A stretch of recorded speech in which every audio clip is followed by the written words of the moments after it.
this same script is going to play out in 2022. That the voter is going to put in power these thugs again. It's going to be so sad. And then after 2 years, they'll start crying again. I am utterly tired of the quality of the voter and their role in proper patronage of our resources in this country. Look, when your father marries a second wife, you don't go blaming the second wife and then she kicks you out. You have to put that blame squarely on your father. Let us stop blaming the Chinese.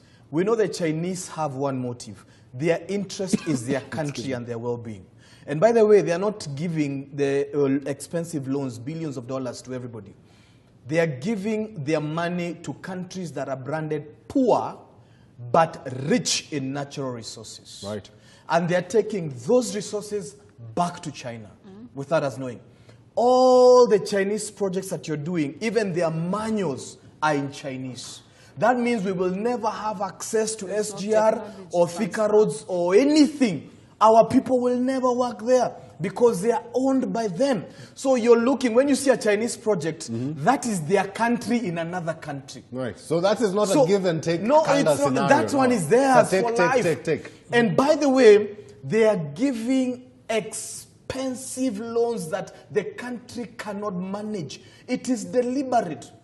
So if we know that, then why are we allowing them to do what they are doing? And the reason why America is retorting is it's not because America cares about us. It's because Chinese loans are hurting their interest in Africa also. Because they've been here for a very long time. But we can't point something and say that's American, that's British and all that. You understand?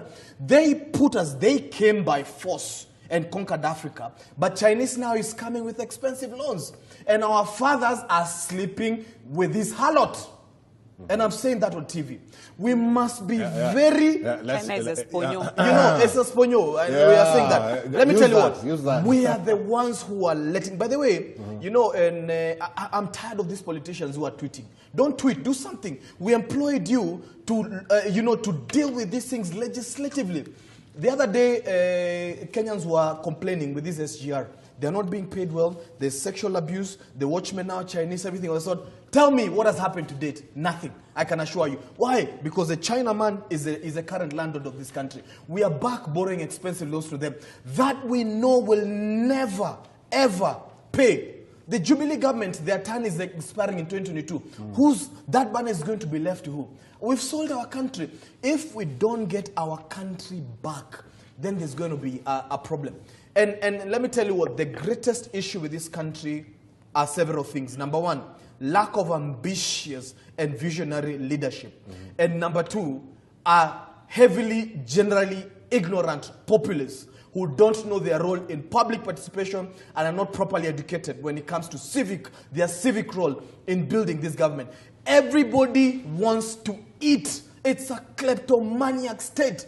Even that guy who is complaining about fuel here, I mean, the middle class is disgusting. I'm sorry to say that. Because when there's an opportunity to question the president on the patronage of the resources in this country, we are showing him a full tank of a Subaru. We must be a shameless society. We must put the president in the dock and say, look, we gave you governance. We gave you billions. Show us what you've done with them. How are we going to build the resources? How are we going to build this country? How are we going to be stable after going through 2 elections and stuff of the sort? Look at 2022. The picture is bleak. You almost think that this country is going to die. We are talking serious issue, bigger than 16% of VAT of fuel. Right. We must be serious, people. Let us stop this ignorance that is going to kill this country. When you think about your child who's 5 years now, think about them when they're 30 years. What's going to happen to them and their family? Will there even be a nation like Kenya?